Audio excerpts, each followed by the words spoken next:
Death and Odysseus by Lord Dunsany.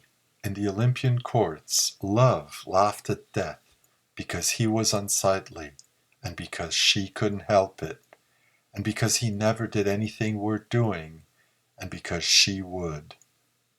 And Death hated being laughed at, and used to brood apart, thinking only of his wrongs and of what he could do to end this intolerable treatment. But one day Death appeared in the courts with an air, and they all noticed it. "What are you up to now?" said Love. And Death with some solemnity said to her, "I am going to frighten Odysseus."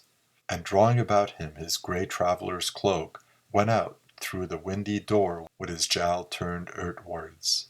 And he came soon to Ithaca, and the hall that Athene knew, and opened the door, and saw there famous Odysseus, with his white locks bending close over the fire, trying to warm his hands. And the wind through the open door blew bitterly on Odysseus, and Death came up behind him, and suddenly shouted, and Odysseus went on warming his pale hands.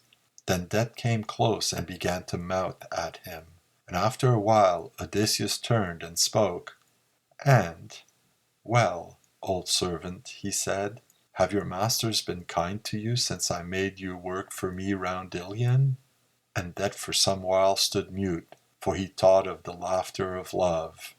Then, "Come now," said Odysseus, "lend me your shoulder." And he leaned heavily on that bony joint. They went together through the open door.